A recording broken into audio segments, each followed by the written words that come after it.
All right, cool. Welcome to the Cult of Personality podcast, hosted by yours truly once again, Mikeymcchoppa. And today's a great episode. I'm selfishly taking this one for myself because usually what I try to do is interview my peers and people who are trying to make a name for themselves in the underground, but you are all about culture, about TAINO culture, every part of this interview, learning about you, learning a little bit about myself somewhere. So I'm just very, very excited. Anyway, welcoming my guest, Irka Mateo. Welcome.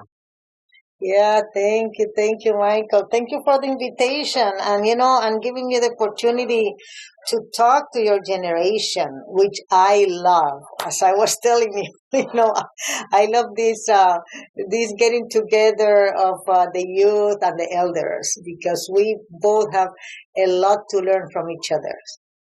Yes, exactly that. Exactly why I felt like this interview was so important for me to set up, and I was like, let me try reaching out because finding it like originally when I found you, I found your music. Or Mm. no, originally when I found you, because when you look up like Taino, number one, all the Taino stuff that pops up on like YouTube algorithm and stuff, um, I feel like all popped up within the last like 5 years. Because I've tried like educating myself about our culture and stuff like that, like in the past, and it was hard to look, now when you look it up, you pop up very quickly. Oh, So learning about you and digging into you, learning about your music, this podcast was built kind of on interviewing musicians more than anything else at first. Now I just. So okay. when I found your folk music and you talking about it, I was like, I need to set this up. I need this conversation. We need to happen. Okay, now I see that. Yes, because I have this is the I'm just putting my favorite background. This is the moon in a cave in the Dominican Republic in Kiskeya. That's awesome. Yeah. That's awesome. Yeah, it has like all these rays, the 13 rays of the 13 moons. Yeah, this is in a cave there. So this is what I use for my ceremony. So I say, well, let me put this. This this goes well. No, that's great. I love it. I love it so much. And we're gonna talk about that. Yeah, And yeah.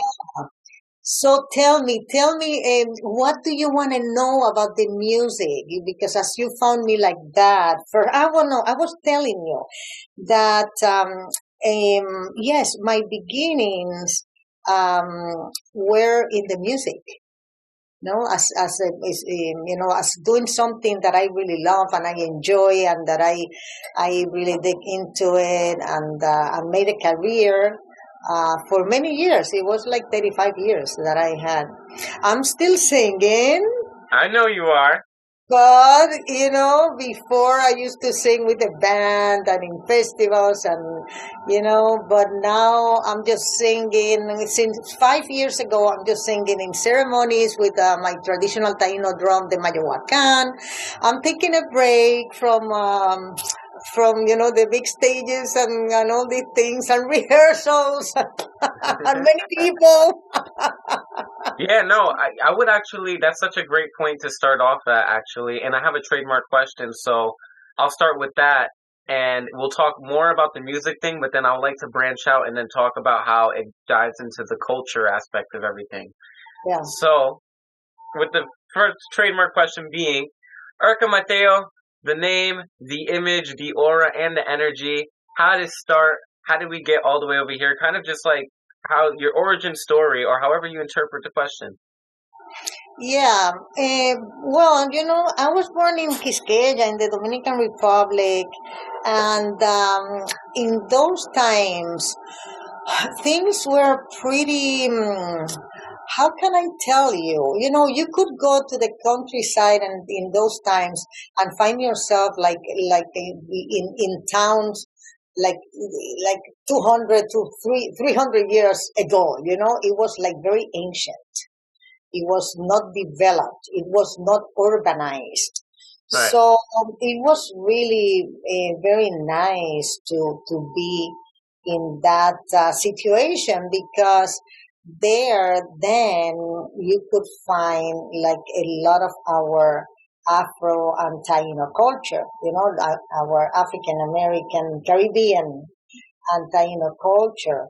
So still is like that in many places that are like far from the center of the government, like the capital and the main cities. If you go there towards Haiti, for example, Right. all that is it's like a very well, it was like very abandoned before, and now anyways it's a place that it is not much taken care of as part of of the country and the conversation and everything. So it is very remote, and Right. you can find so much of all this culture. So this is the environment that I was growing up. Even though I was in the city, but my parents and my grandparents, they came from the countryside. So I was able to go to the towns and see all these folk music and musicians dancing in the streets and with costumes. So I was able to have a peek of our culture since I was a kid. That's so awesome. Yeah, that's so vital to like, in your developmental years, like seeing all that. Yes. Oh, yeah. That is very important. When you have this interest for your roots, it's very important to have that opportunity because it is something that I revisited later. The things that I could see when I was younger. So I always like to sing. My grandmother told me that when I was like probably 4 or 5, when people ask me things, I will answer singing with a melody. Whatever I will say, I will be singing. Early on. Yeah, I like that. And I don't remember. Uh, and then I used to play the guitar and write lyrics. I loved to write lyrics when I was young, 9, 10, 11 years old. I was already writing lyrics. And I remember I wrote a lot about animals and nature. Those were my lyrics. And also emotions. This is the way that I started. And so after that, I started listening like to other music because in the Dominican Republic in that time they were doing a lot of merengue because merengue is our and in those times bachata was not as much in the front, and so I grew up listening to a lot of merengue and salsa. That was the pop music that we had in our country. And but then later I started to listen to Brazilian music and jazz. That and until now I I listen a lot of this music. How'd you come to find that? Yeah. How'd you come to find how'd you come Oh, to find that music? yeah, I found it with friends that when I was a teenager, and I was introduced to Bob Marley. I remember, the first his first albums in the '74 or something like that. So I started listening to that, and there were friends who were living outside of the country because in my country you will never listen to jazz. There were always people who like jazz. But and they were and they played a lot of rock, but rock was not something that caught my attention because and now that I think about it is because the harmony, Mm, because I like more complex harmonies. And mm. this is what you have in the Brazilian music and also in the jazz. But in the other side, I love the folk music that we have in the countryside because of the rhythm of all these drums, because we have a lot of different drums, and also we have an accordion music where we play other folkloric rhythms and merengue. Wow. And these are very simple. These are very simple, and the chords that you use is very simple, but I also love it. So I love, from like talking about, harmony and all that. I love like these simple things and these very complex things. You see? Yeah.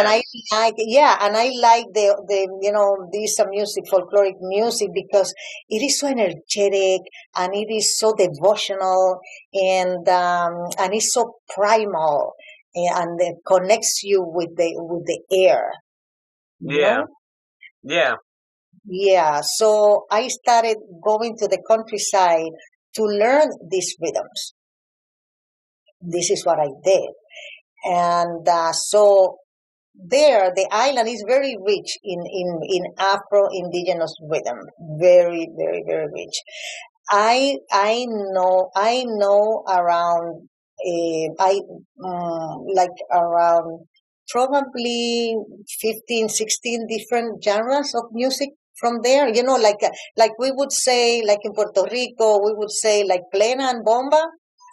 So we have like 15 genres like that that I Wow. that I know because I know that anthropologists who have done like more research, they say that we had like 54 different rhythms Wow. with drums in the island, and this is without counting counting the influence, because we have a lot of influence from Haiti too. Yeah. We live in the same island, and Right. we live in the east, and Haiti is the west. So we have many people who have been, well, before we were all one, and then in the colonial times we were divided. The Spanish in the east and the French in the west, Right. and this is how the same people got divided. And but in the west, um, they they got to keep more Africa than us, because the French people, they didn't mix very much with the African people. So all this culture, just it was kept Right. within them, the communities, which is awesome, because today we can have all these amazing rhythms that are, that are guarded in Haiti. Probably they don't play that anymore in Africa. Who Yeah. knows? And, Yeah. and yeah, and also, as there were people from so many different places in the west coast, so of Africa. So all these rhythms like got together, and a new Afro Caribbean music was born. In the side of in Haiti, and in our side too, in the Dominican, because we also have a lot of African drums. We have something that we call palos, that is like the most spread rhythm in the whole island. It's regional. It is the same, but they play it different in the regions. But it is the same rhythm with variants. Yeah. So we have that, and we have many other drums. For example, we have a funeral rite that this is a music just when people dies, and this is from the Congo, and we still have the instrument, the original instruments, and people are not very much mixed. So when you go to the communities, like getting to Africa, it is amazing. I tell you, Yeah. I it's can imagine. yeah. So I spent like many years well, this is a working project, because when I go back, to my birth country, um, I go to the countryside, and I'm still active there, listening to the people, and seeing what's new, what is going on. So this is a project that started in 1985, and is still going, but um, I was actively working on documenting these rhythms from 85 to 2007. Wow. with yes, and I lived in Montreal for like 4 years, and then that was like a pause in the middle of that for but that makes a lot of years, 30, I don't know, 35, 30 years. Yeah. So that was my passion. My passion was to go to the countryside, to different communities that have all different music, and I documented 13 rhythms, and that are played in religious ceremonies, because our folk music, it is connected to the religion, to our religion ceremony, and our religion that is called the Dominican popular religion, that is a syncretic religion of Catholicism and Afro, Dominican, and indigenous. Okay. All, Like all this together, right. No, we have that everywhere Yeah. in the Caribbean, with different names.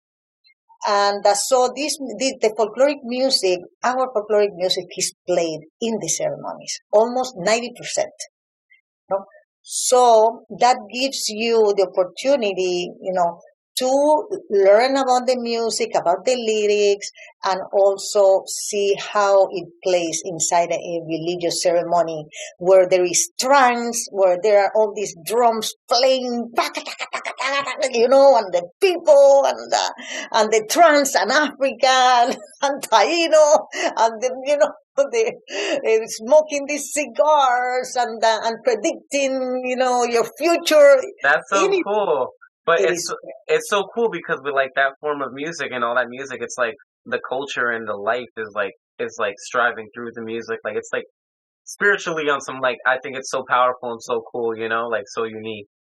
Yeah, it is. So, once you experience this kind of things, it's so life affirming that you just want to go there and learn, because also these are like pockets of culture, and there you see how African and indigenous beliefs got together, and how they have in the altars, they have like pieces of TAINO pottery that they find when they are harvesting or planting. So they take this and they take it to the altars, and then this is in front of a picture of the Virgin Mary. Yeah. So it is like all together, and then you find one of these lua that we call lua in the African descent religion, like Santa Marta la Dominadora, this black woman with the snake around her neck, and then everything is together. That's so it's so cool though. There's a movie I watched recently and I'm gonna recommend it to you. I don't know if you could take it, you can't. But it's on Tubi. And it's called Embrace the Serpent, and it was a weird Yes. story. You watched it? Yeah, I watched it. Yeah, a long time ago. Yes, it's Yeah? amazing movie. Yeah, I just watched it with my partner maybe like 2, 3 weeks ago by Yeah. now, and we really, really enjoyed it. What a good movie. And I see the themes of religion and stuff like that, and them especially combining a lot in that movie, and that's what made me think of it. Yes, yeah, yeah. So so the music, like the most recent album that I recorded was in 2017, and I decided to record this album with accordion music, because there is a part of the country where I spend a lot of time doing this documentation. I recorded 100 hours in all those years, and 33 hours, I digitized 33 hours and donated it to the National Archive in the Dominican Republic. Wow. So people can have access to that. And if you are, right now I'm teaching somebody something about that with all this recording. I have a class, a private class for somebody, about that. So it's there, and people, and what I'm teaching is, and we are listening to this woman who died in 2008, and who was the keeper of a branch of our popular religion for 40 years. Wow. Yeah. This she was like somebody, and there she's talking about all her rituals, and there is the music, So it is we have such a treasure of music. So this part of the country, which is San Juan de la Maguana, was very dear to me. Part of my family come from there. One, my maternal grandmother and my paternal grandfather, they come from there, and this is Wow. considered the TAINO capital of the Dominican Republic. Wow. So I heard a lot of things, because there was a chieftain there that was called Maguana, where two caciques, the most loved and remembered caciques, which is the chiefs, right, of the country, of the island, because they in those times, we were Haiti and Dominican Republic were the same thing. The island was called Haiti, like that, and or Bohio, which is home. Yes, no. So these two caciques, they were married, and they were called Anacaona and Caonabo, and they ruled in the center of the island, which is today San Juan de la Maguana, and this was like the capital of the Taino in the islands, So my family come from there. Wow. And then these two grandparents, right? So up to now, there is Anacaona and Caonabo. They are like deities. They have they have drawings of them in the altars, and they worship them, and they are healers, and there are places where you can go. There is a place where you can go, which is called La Agüita de los Indios, where you can go, and their two spirits are there, and they heal you. So it is 500 years after. People are still, remembering them and loving them and going and connecting with them. So I was very fond of this place, and there they play a lot of accordion music.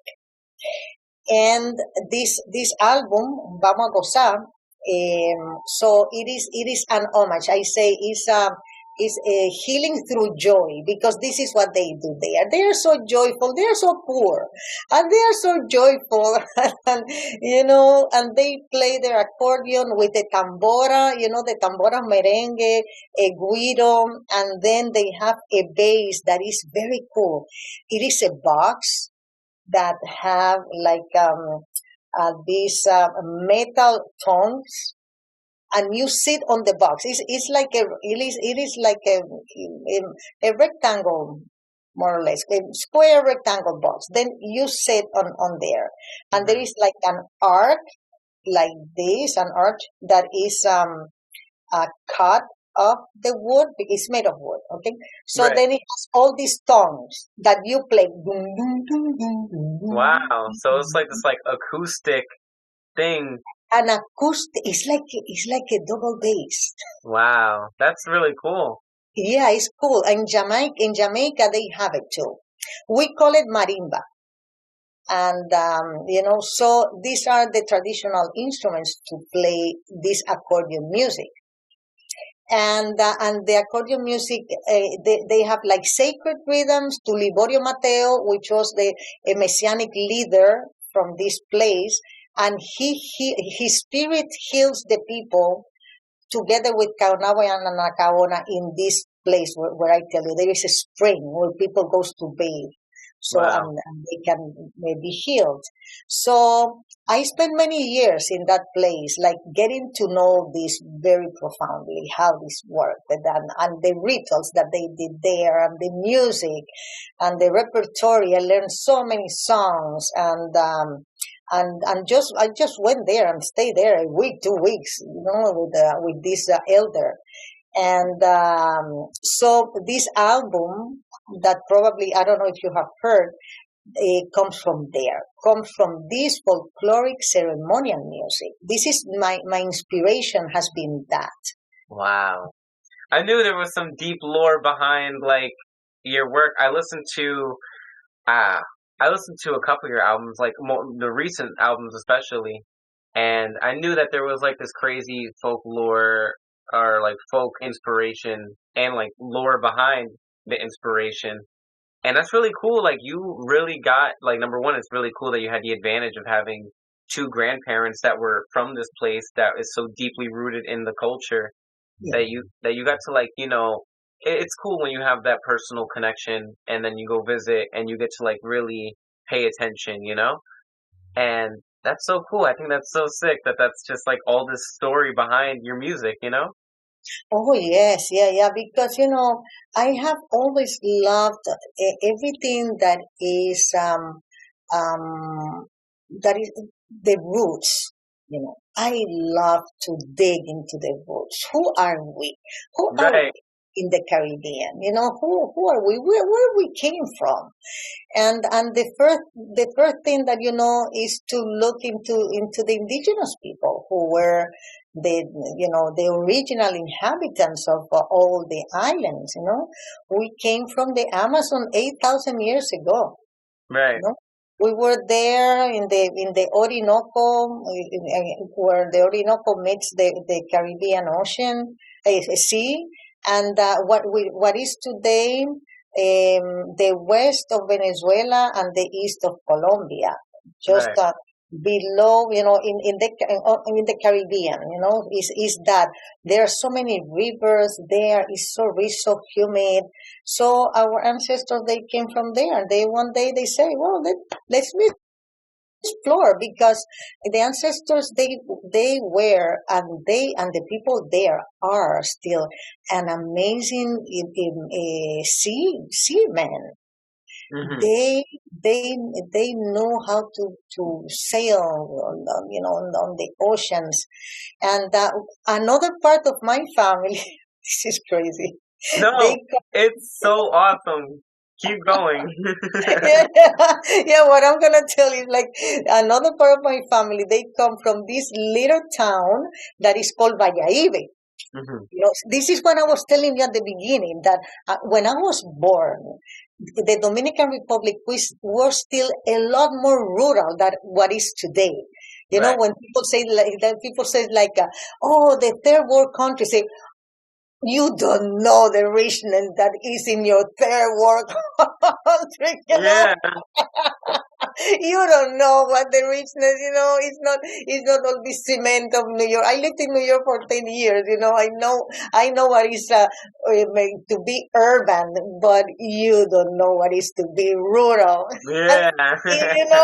there with the earth, and with your feet on the ground, and eating a mango, and singing with these ancestral drums. You don't know what life is. Man, that must be so fulfilling.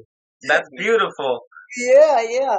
So then, this other part of my family, my paternal grandmother, she come from this place called Valladolid, and this is in the east. So this is in the other side, and the east of the island is full with springs. You know, and there, our indigenous ancestors, they used to do a lot of ceremonies in the springs, because our culture is called sweet water, agua dulce. We are indigenous people. We are from the water. We are water people. Right. And up to now, people think that our ancestors still live under the rivers. And they say, when you're in the countryside, they say, oh my God, last night those Indians had a party in that river that, you know, we couldn't sleep. Those drums were the whole night. And they believe it. Yeah. That's You so know, cool. those Indians had such a party last night that we couldn't sleep. So so it is all this beauty, all this mythology, and it is embedded in the imaginary of all this of the people who live there. And in the east part there are many springs, and and you can find, well, we cannot find them now because they have been explored, the museums, archaeology, but they found a lot of vessels, in these springs, because our universal mother is at a bay, and she has frog legs, and the frogs is the rain, so we are from the rain, we are from the springs, and our ancestors, they used to do a lot of offerings to the water, because she is, we are water people. Right. Yeah, and then they came from that part, and in those times, my so the family of my grandmother, they were fishermen there, and they built these canoes as ancestral canoes, and they knew a lot about the sea. They will fish at night with the full moon. They Wow. will go at night, quiet, nothing, and then they will see, the fish with the full moon, or they will go through like the week, like 3 or 4 days during the full moon. They will be at the sea at night, but the other days they will be in the morning, and they will go. I remember being at the beach, and then all the fishermen, I was like this, right? Then all the fish are very small. I was like 4 or 5 years old, I don't know. So then it was the morning, and all the fishermen, it was a fisherman and their families down. That was all that was there, right? So they will wake up in the morning, and everybody will go to the shore, the women with the children and everything, and we will say goodbye to all the men who were going to the sea. So they will go. I remember this uncle that I love so much. He had the waves of the ocean tattoo on his face with the wrinkles. Wow.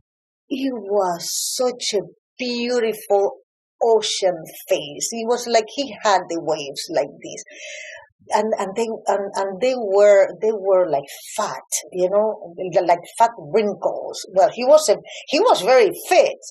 He was already very old and fit. You can imagine, he was a fisherman, but his face was all full of these funny like wrinkles, so beautiful, and his hands, of fishing and all this, because they use TAINO methods to the NASA. They will throw this. They will weave themselves these Wow. these nets, and they will do TAINO fishing there. So it is amazing, because we had now that town is like a touristic town, and you will never think what that was like 60 years ago. I'm gonna be 65 in 15 days. I'm gonna have a different vacation. Oh my God. Happy early birthday. Thank you. Oh my So God. yeah. So then you can imagine, like 60 years ago, the difference of this paradise that I'm describing. And another cool thing is that in the town, in the little town, it was a little town. I don't know how many families. So they didn't have showers, but we will go to the springs to bathe. Hmm. So when the men came back from the ocean with the fish, the women will say, "Oh, let me see if they are coming back," and then they will go there to the shore. "Oh yeah, I see one," and sometimes they recognize the canoe when they were. "Oh, this is the canoe of I don't know who," and this is the canoe. Oh, this is him. This is the other one. Yeah. And then when they came, they had all the fish and all the kids that were there, and then they would clean the fish there, boom, boom, boom, boom, and after that they would bring it to the house and sell it. There were people who were there with some a little like fridge, that they will buy this fish from them, And then when that was done, then it was bathing time to the spring. So we will gather the towels. Everybody will have a towel and a soap, and we will go to the spring. There was one spring which was called La Batea. La Batea is like a tray. And then there was another one called De la Muerte, so of the death, because there was a storm one day and somebody died there. So to the storm spring will go the man and the teenagers and the more adult guys, and to La Batea, to the tray spring, will go the mothers with all the kids. So I will be there bathing. This was our shower. This is our bathtub. It was cold. There were little shrimps that were always biting you, and you were. Oh my God. That's Yeah. so cool, though. I think it's so cool that the countryside, the rural side of the country, like holds so many of these traditional or like just these traditions that they try to claim. It pisses me off that they try to claim anything's extinct. You Yeah, know, yeah, it yeah. pisses me off. Yeah, exactly, and it's there. I lived what our the Taino ancestor lived. Bathing in the spring because this is what they did. Right. Had the opportunity. These springs are still there, but now you have to pay, and I don't know what. It's like crazy. It is crazy what's happening there.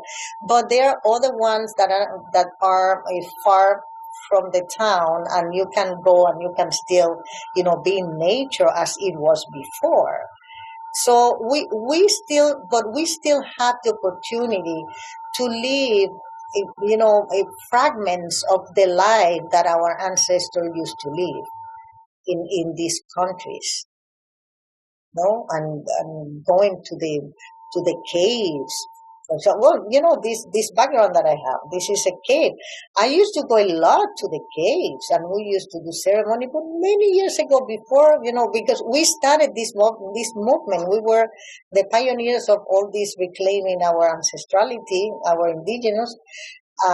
That started in 1985 in the Dominican Republic, but in New York with the Puerto Rican people started like 5 years before. So I am from that generation who started, say we are still here, and we were in the street, and And thank God you guys did it. Thank God, because like that's why I'm here, like learning anything, like oh my God. And it's so cool. It gets me so hyped, and that's why like this interview is so important to me because I'm like I know you come from like the first people because even like now people are still so in the dark and murky about our own history. So I knew that you were one like exactly pioneer is a perfect term to put it to reviving our culture. Yes, yeah, we were a group, and this was thanks to the music, and there was this Dominican musician who is very important in our alternative music because we were a movement that was called the alternative Dominican music, and is because we went to the countryside and we learned all these ancestral Afro-Indigenous rhythms, and this we mixed it with other things, depending on the artist. We were like 7 groups, and we were so friends. We will do many concerts together. We even had a venue that it was the concept was so cool. Um, we run it entirely. So, for example, uh, a friend of mine, Duluk, one of the guys, right, who has a band. Duluk is gonna play Friday and Saturday. So us, the other 6 groups, we will do. The people will do the sound, will do the light. The people of the other bands. We were 7 bands running the venues. So you're like real DIY, do it yourself. Yeah, exactly.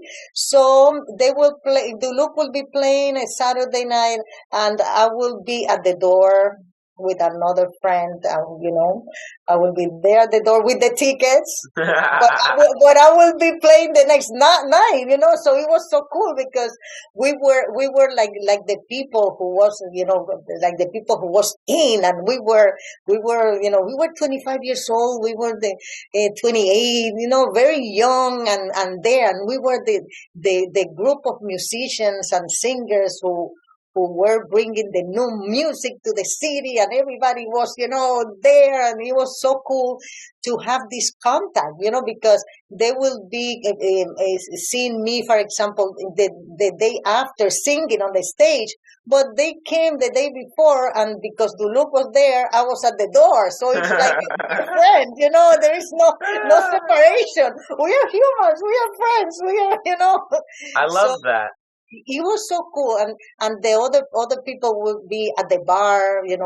Some of us at the bar, another one doing the other one doing the lighting, and others. We all had something to do every night, every night. So that was really a heck of a concept, to come together, because there was no competition between us. There was that thing of only cooperation. It was cooperation. We were friends, and we were fans of each other. It's like, oh my God, I love that song. Oh my God, I love it. You guys were like cultivating like a scene. That's really cool. Yes, we did. We did. We were very good friends. And talking about that, um, I had a band before I had my own band. I had a band with the father of my children, who his name is Tadeo de Marco, and he is Brazilian. And right now, today, I was talking to a sound engineer who is working on some voice that I recorded a couple of months ago. I was in the Dominican Republic. We are recording 4 songs that we didn't record in those years. Wow, let's go. That's really exciting. There's not to cut you off, but there's the one song that's on YouTube that pops up very quick when you look up your name. Something Colon. I can't remember the title right off. Yes, yeah, Faro a Colon. Yeah, and that's number one, really great song. I've listened to it like a countless number of times by now. But I think that's cool that you bring that up, and I just wanted to like point that out. I think that's really cool. Yeah, because we had this band, and the original band, we got all together, and people are in different parts of the world, and everybody recorded in where they are, and we put everything together, and then I went, one of our bass play, were a person who played with us occasionally the bass. Today he's a sound engineer. So I went to the Dominican Republic. I went there, to visit my parents and to do several things. And then I recorded these 4 songs 2 months ago with the original band that we had.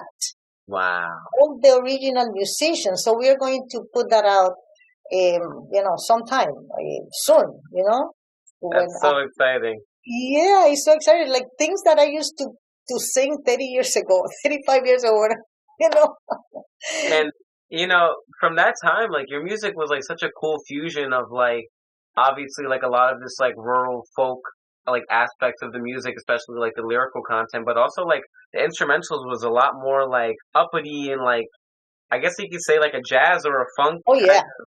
influence. It was great. Yeah, it was very jazzy. That band, that song, that video is in Montreal. This is we lived there, and then we had a band. But this band, it is from this TV show that was like a hot TV show, that like this like a Colbert or Kimmel, or these night shows. So we got to play in one of those shows when we were living there, and this is from there. And the band that you see there, it is the band of the show.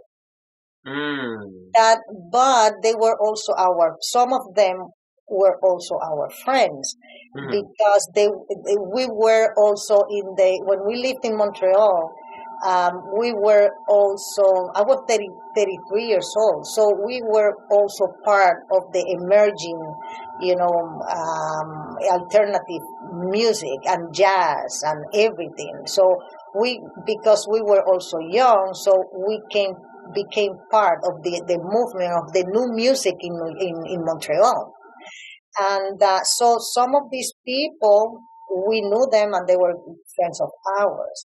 And the man that is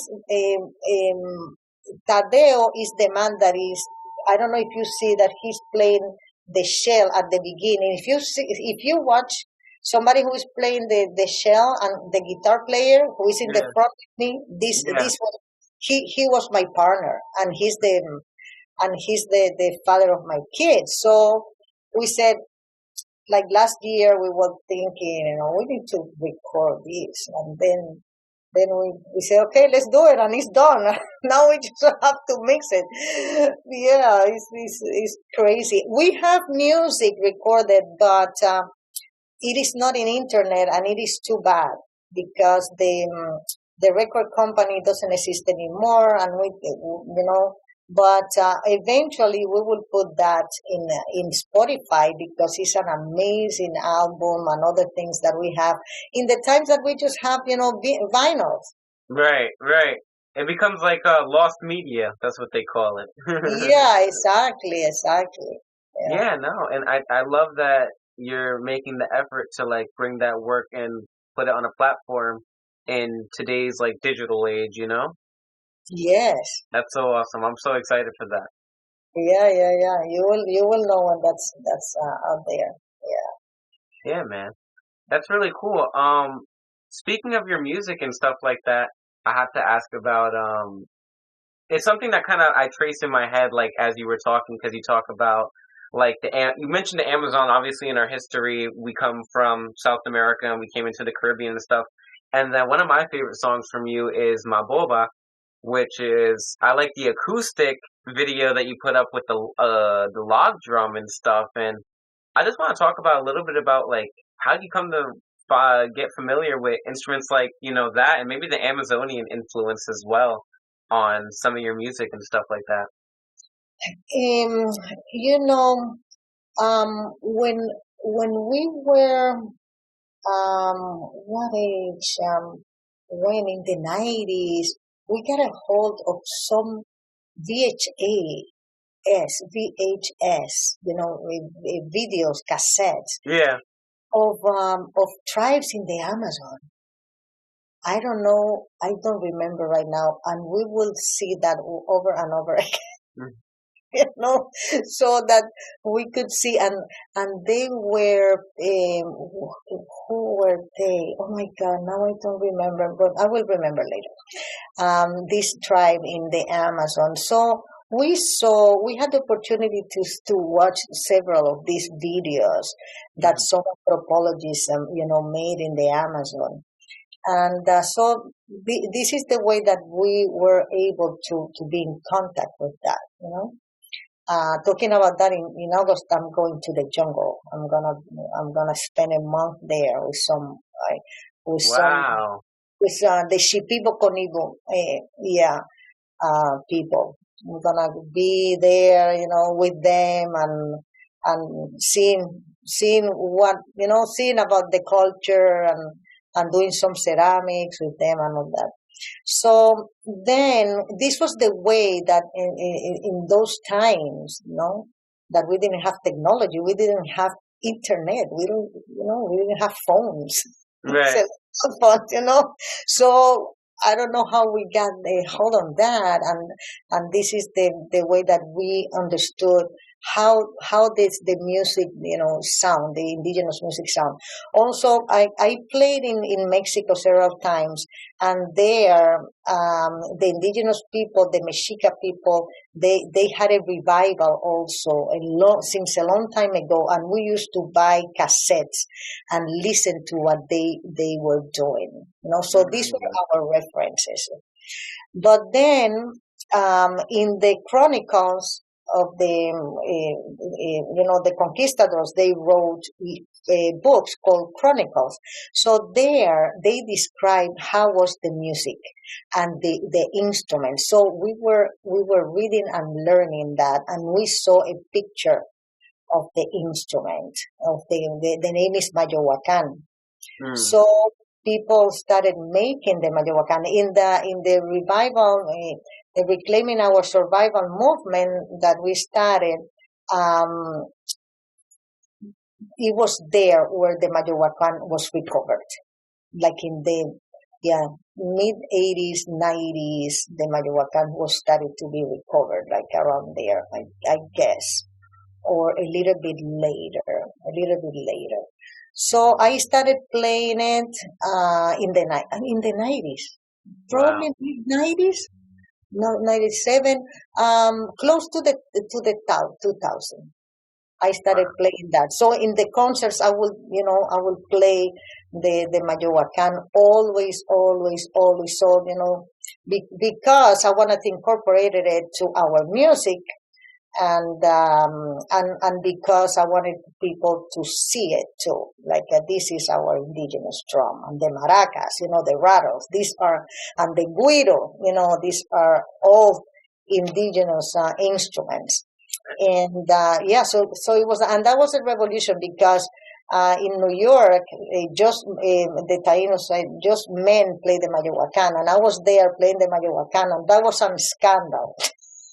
In the time, because I was a woman, I was playing the Mayohuacan. It's so crazy. Yeah, man.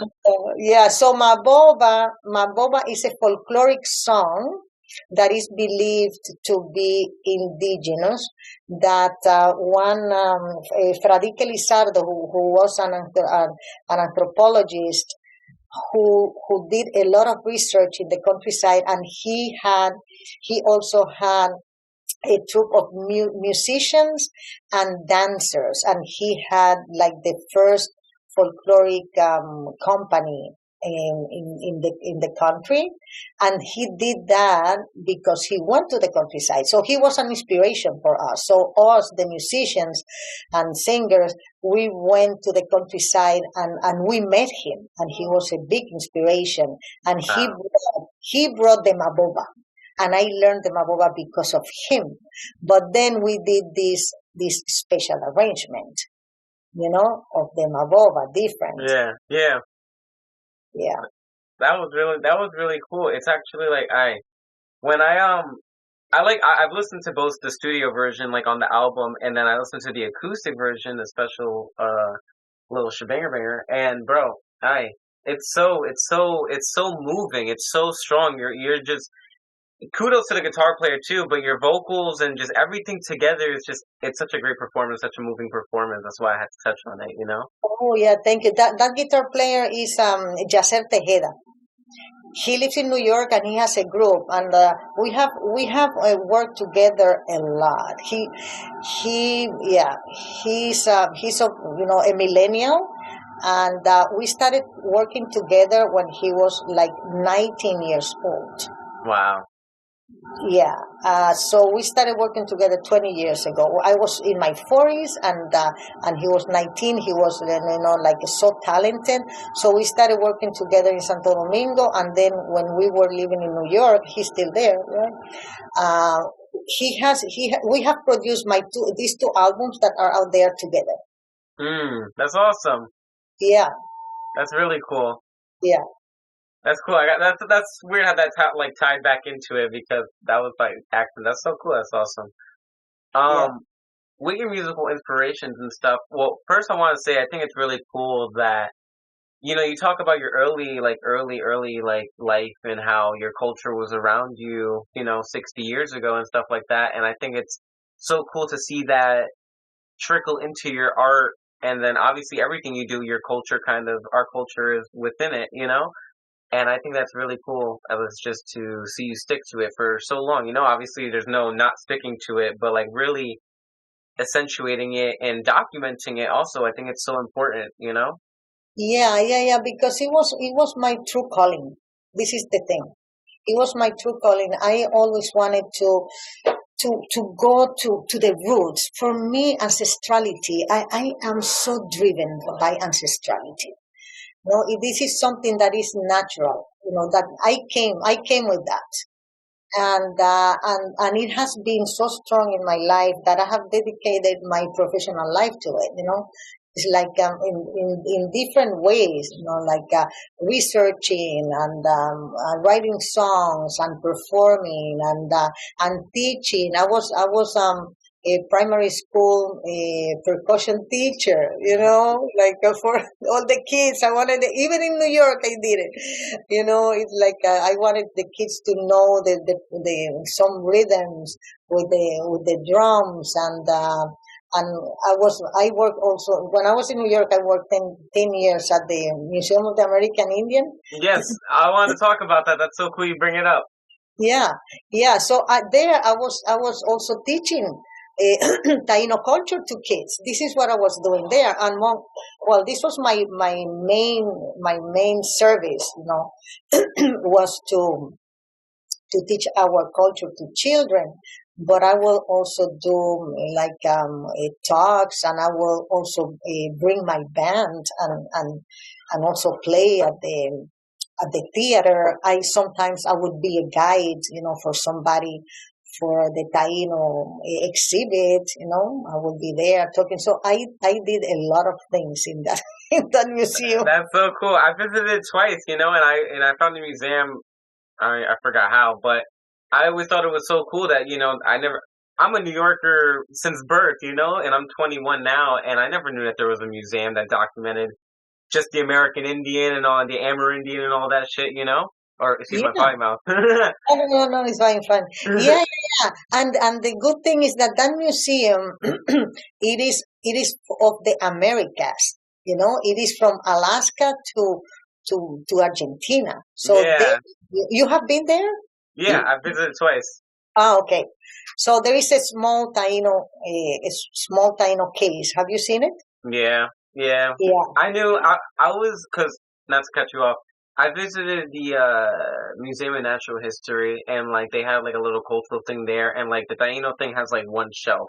I was like, oh, how disappointing, and that was like maybe like 3 years ago or 4 years ago, who knows. And then when I visited this one, I was like, all right, I'm hopeful. Let's see what we got. And like when I saw the little case, I was like, better, cool. Yeah. It's not as big as we would want it, but at least it's there, and they have a very important piece there, which is the tallest one is is like this young man that is sitting. I don't know if you remember, and this is the Minankara Caracol, which is one of the elements. I think that he is the fire. We don't know, but I think that he's the fire. But he's the one who built the world. He found in our mythology. He's the marked one, right? The one with the marks all over. Yes, the Minankara Caracol. Yeah, he's sitting like this, with his hands on his thighs. And so he's an important character of our mythology, of our creation stories, and they have it. It's almost like a meter. I don't know. It's big. Yeah. I remember exactly what you're talking about now. It was a really cool visit. It's really cool too, and that's why I also asked about the Amazonian stuff. My partner, she's Ecuadorian, so there's a lot of the Amazonian culture and tribes and stuff, that we learn about. Specifically, like we've been learning about like the Shuar people and stuff, really cool stuff. Oh yeah, look what I was looking at. Oh wait. Hold on, wait, let it. Yeah, wait, yeah, because now with this thing. Oh. There we go. Rainforest visions. Wow, that's really nice. Wow, that's awesome. Yeah, I'm looking at all this art of because now I'm doing pottery. Now my next passion is pottery. Wow. So I'm going to the Amazon to be with these people. Wow, that's awesome. With these same people, the Shipibo Conibo from Peru, so that I can see, because I am not right now. I'm doing a comparative story Hmm. studies about the techniques in ceramics. And I spent 2 months in New Mexico last year. By this time I was there, because I love it is the pottery that they do there, and the designs. It is amazing. I am in love with the the Southwest pottery, and I went. Yeah. Yeah, and they have a lot to do with our pottery. They put, like some water with color over the clay that we also use, and people don't do that in other places. There is an amazing connection of Wow. watercolor that they put when they finish building the ceramic. It's amazing. But these people so I want to go to the Amazon now, and that's what I'm going, because I want to be, that with these women, and then do my comparative studies, like with what we still have in the Dominican Republic there, Hmm. what I, and the other things, because I love all this pottery. It is such a fine work. Our Yeah. ancestors were amazing artists. Yeah. For real. Such intricate designs, even in like the beadwork and stuff, to step away from the pottery, but pottery too, it's like it's crazy. Yeah, exactly. So there in Ecuador, they have a lot of bird sounds in pottery. They have a lot of whistles and flutes. They had a special interest in the sound of birds, and they will do a flute or a whistle that will sound identically as the bird. Yeah, I've seen something like that in like a documentary. Exactly, they like make it out of like I don't even know, like the leaves and stuff, and they be there, and I think it's so crazy. Yeah, but the ceramics, they will say, okay, I want to reproduce the sound of this bird, and they will do it. Wow, When you blow the whistle, it will sound identically. wow. This was discovered just right now. So a friend of mine who is an archaeomusicologist, he's an archaeologist and a musicologist, and he's a musician too. Then he's in Ecuador doing some research, and he's right now doing some talks about this, about like these people were doing this kind of flutes. They were creating the same sounds of the birds around them. How, what, without the technology that we have today? The science, just science, just in here, you know. Yeah, his That's name so is cool. Esteban Valdivia. He is an amazing researcher, Hmm. and an artist, because he does music. He does ancestral music with all these instruments, and that he also creates. Wow, that's awesome. Kudos to him. Yeah, yeah, yeah, yeah. Well, Yeah, man, that's really cool. Um, Also, I want to say when just to touch on something you touched on real quick, and then we'll move forward. But visiting the Southwest when talking about the pottery and stuff, would that be like the Navajo people in like New Mexico and stuff? the Navajo are more in the north, but Mm, I was with the Tiwa people from mm, the Pueblo people. that's really cool. Yeah, the Pueblo people. That's really cool. Oh yes, they have. Well, this is. I was also looking at this. Look at this. Wow, Look at that. It that's is. it's just such great like geometry and geometric patterns within all of the pottery and stuff that really like Yeah, blows my mind. yeah. Our pottery is like that too. A lot of geometrical. Look at this. Look at what. So look at this beauty. You know, That's crait is. And Yeah, these two these people. This is pottery of the pueblos of New Mexico. These are pieces from 1700 to 1940, and so this I love what they do. There is another pottery, indigenous pottery, that is really amazing. I think it is the most difficult pottery because of the designs that they do. They are so intricate that they have to, they work on a pot for 3 months. But, they are Mata Ortiz in Chihuahua, in Mexico. Wow. I'm going to go there with a friend one of these days. I don't know, You travel a lot. I love that you really like dig down and get into the history of these places like hands on. This is what I did with our culture. Yep, exactly. Yeah. It's cool because what I want to move on next to is how you moved on from learning the music to eventually it becoming more of like a ceremonial thing. I also follow your other account, Sacred TAINO Healing, and like also how you started that, and like how did it become more of like a ceremonial spiritual thing rather than just like the music itself? Obviously, I could see how that goes, but just talk about it. Yeah, because remember that when I was documenting the music and learning, I was in the ceremonial spaces. Mm-hmm. So I was not only learning this music and the repertory that they had, but I was also there in ceremonies. So I was also learning this at the same time, and this was something that that was amazing for me because it was a rounded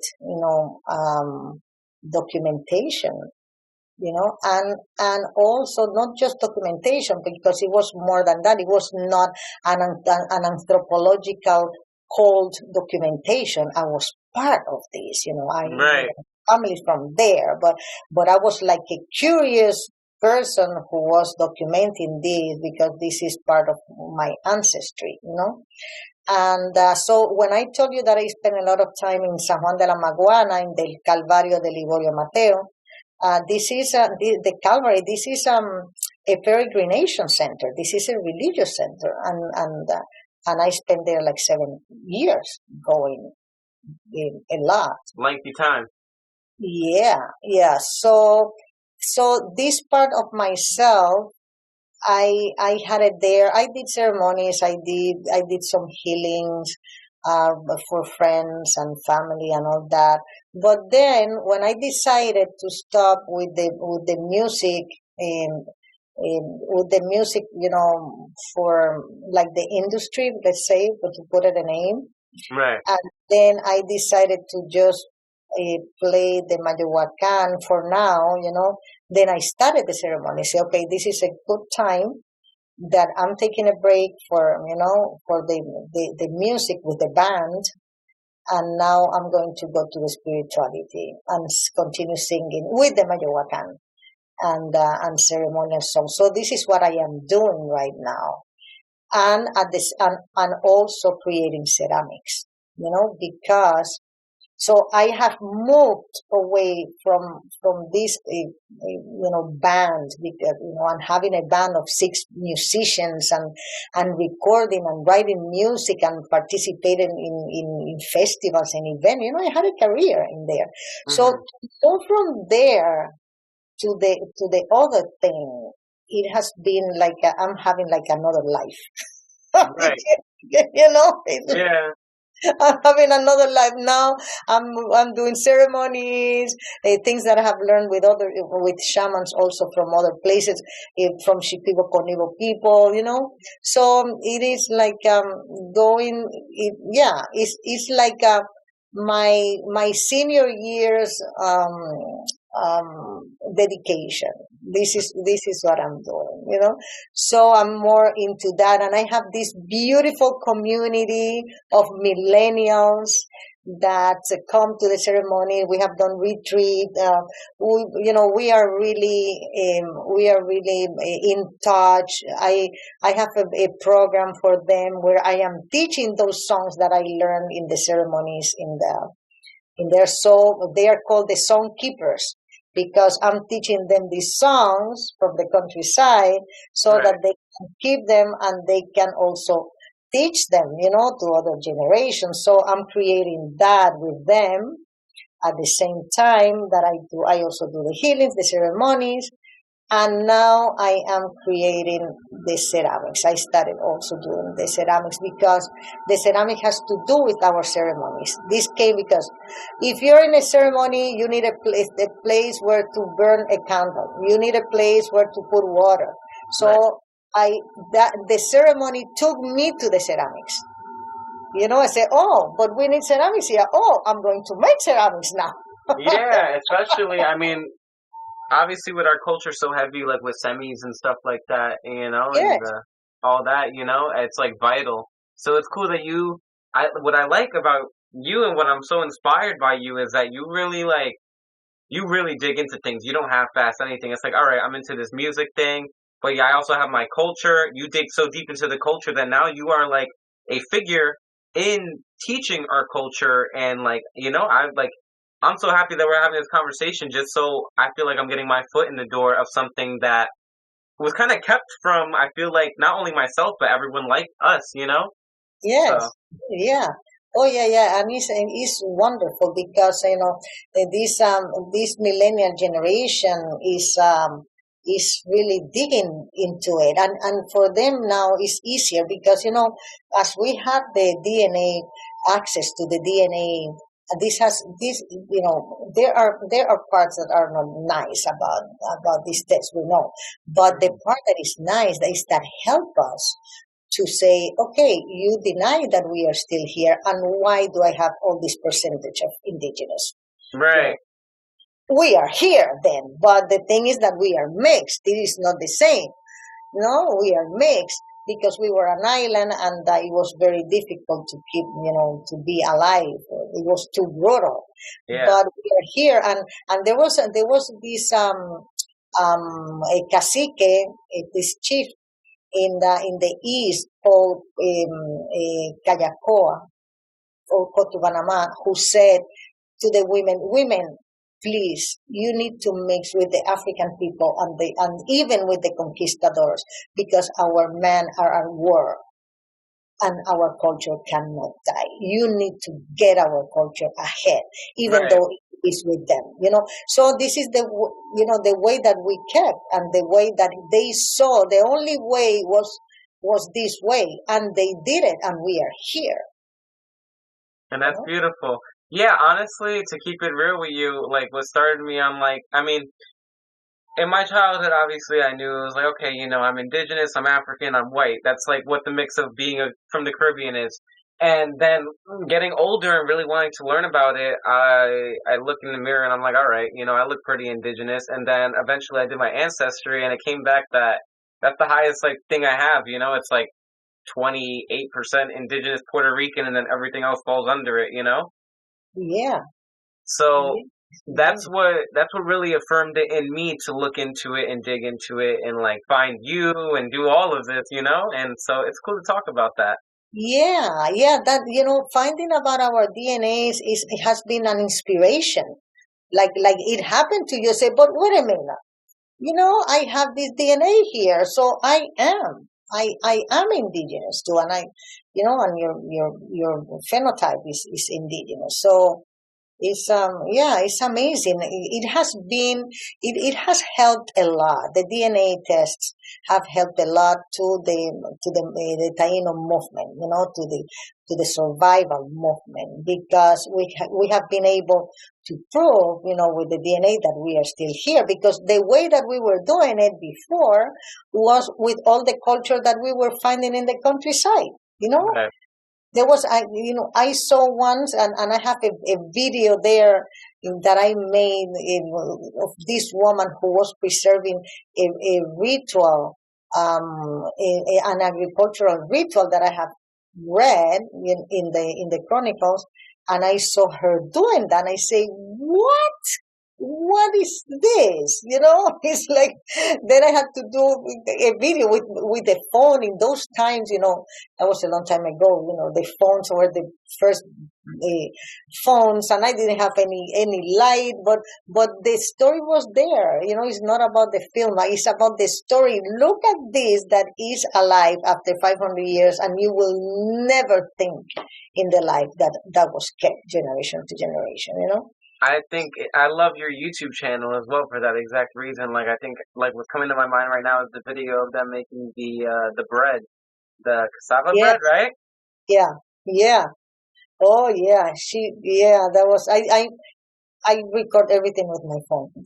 So I found it, I find the people, okay, let's do a video here. Boom, right there. Catch it while it's hot. Yeah, Yeah. right there. Where is my phone? Let me charge it. Boom, okay. And then my friend helped me with editing, like, okay, can you please help me? Then they edit. And there I did original music with a friend, with Peter Nova, the same one that I was talking today that is, that recorded my voice. I do a lot of project with him. So we did the track is original. If you listen to it, it's very cool. I That's know. so cool. I'm definitely gonna give it a re-listen now.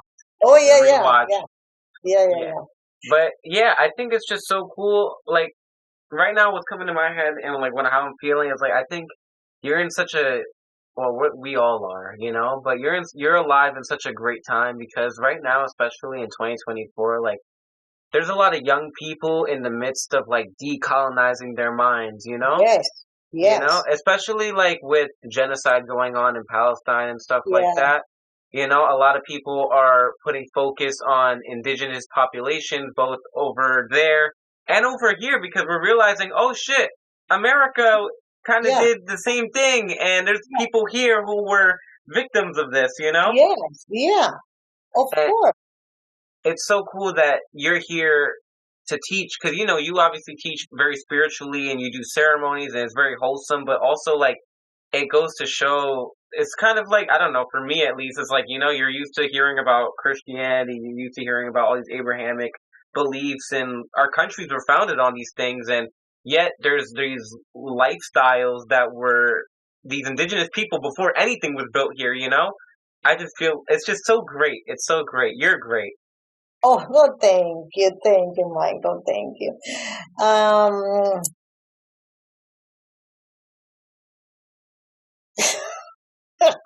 so let's take a picture. Oh yeah. Hold on. Can you take a picture and so I Yeah. can put my stories. Yeah. Well, my phone is my camera, so I Yeah. can't take a picture of my phone, but I can take a Oh no, no, screenshot. here. Yeah. Yeah. Yeah. Yeah. All right. I got you right now. Yeah, Um. we do. All You right. can look at the camera, so yeah. All right. In three, two, one. I should got it. I got it. There we go. Okay, I got okay, it. it's nice. Yes.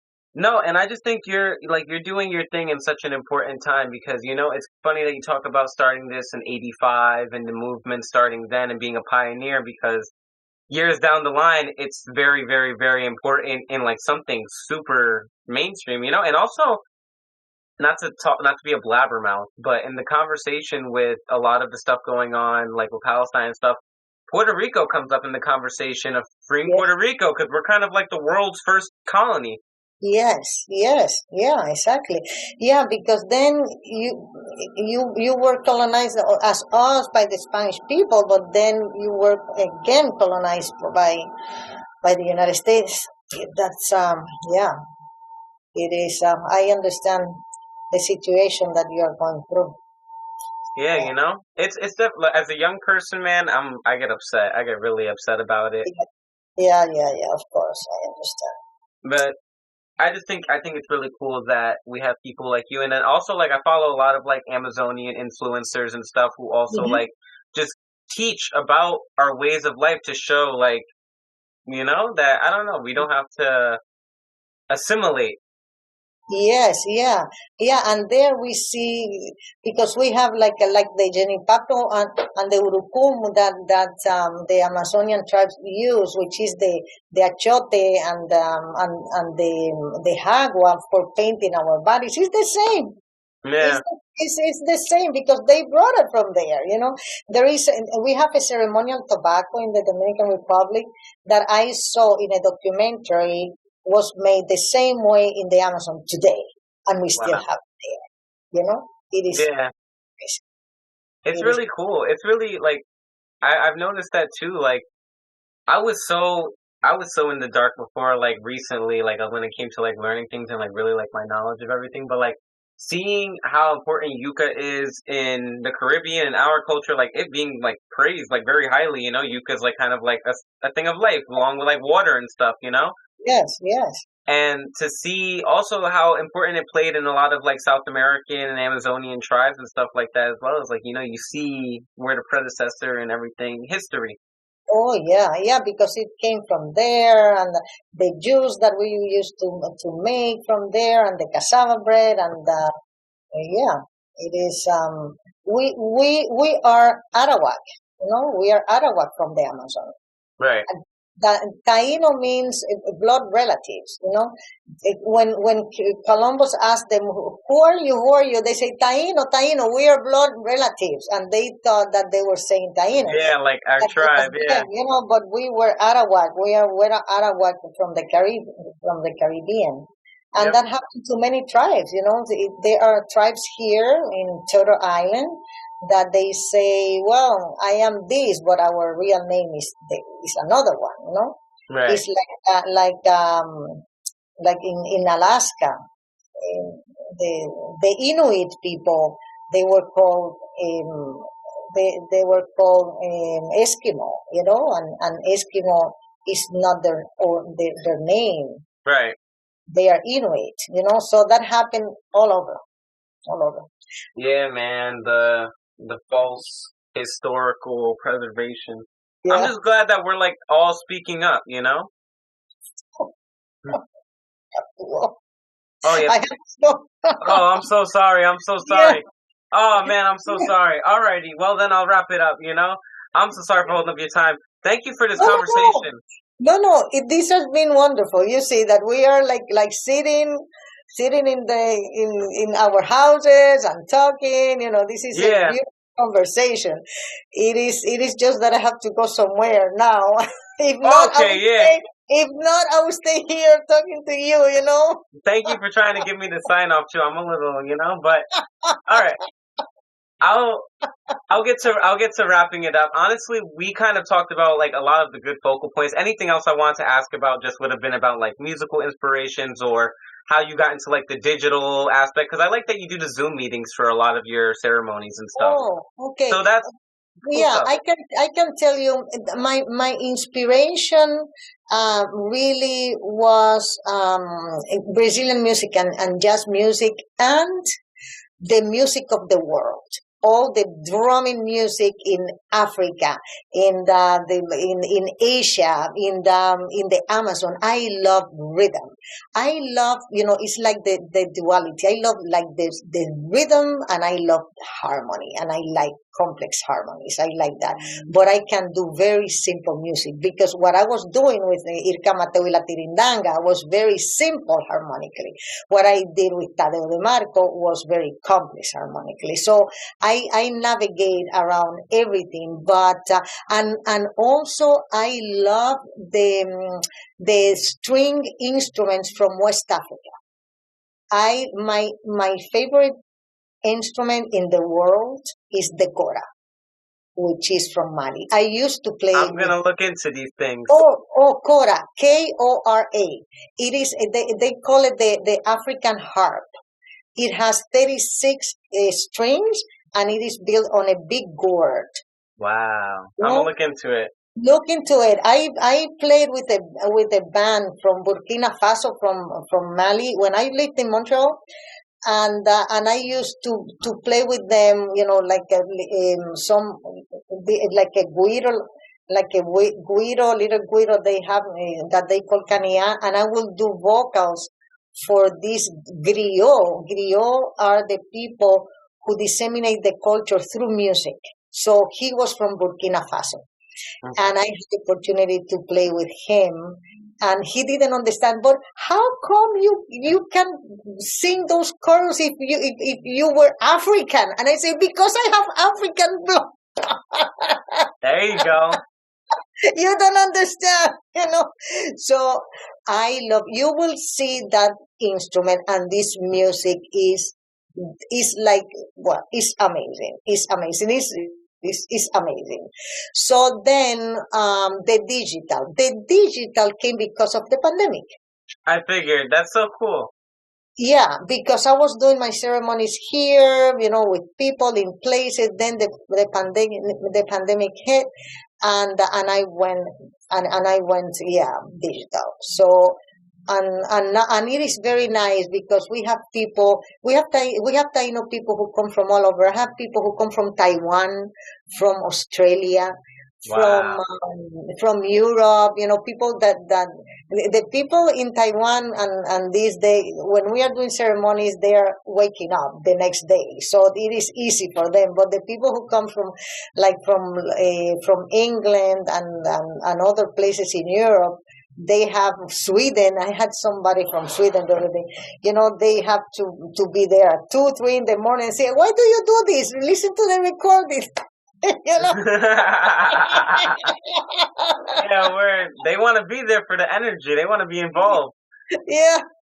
It's cool. It's cool that it just makes it so openly accessible. I think it's really cool. Yeah. Um, but now, the final question before I wrap it up pretty much. Irka Mateo, what do you got going on the next day, week, month, year, decade, millennium, century or so? And it doesn't have to be music or anything related to the podcast. It can be what you're eating for breakfast tomorrow. Just tell us what you got going on. Yeah. Yeah. Well, I have staying healthy. This is my number one priority because as I am starting to get old. Look how I see it. I'm starting to get old. I want that like 65 years young. yeah. That's nothing. That's halfway. Exactly. Yeah, my father, he's 90 and he said, "But you're just a kid." So everything is relative. So what I want is to be able to do many things. No, to enjoy. I want to enjoy life doing what I am doing, which is my passions, all these passions that we talked about. But to be able to play in life, doing the what you love, you need to be healthy. So for me, that is so important, and that is what I have going on. It's like eating healthy. I don't eat processed food and nothing. I have like a very good diet, and I do a lot of. I do exercise every day. It's like I go to the pool Health even as in well. winter, even in the winter outdoors here in California. I'm in Los Angeles, but but it can be 40, and I am in the pool at 40 degrees. I'm there outside, and I go to the pool. So I do that, and I do other exercises. So every day I am training in something. So because I need to be agile, I need to feel fit. I need to feel alive, and giving this good treatment to my body. Sometimes if one day, for example, I don't know, I come and I eat some chips or something, I say, "Oh my God, what did I do?" And then It's like a sin. even saying, and I tell my body, "I am sorry, I mistreated you.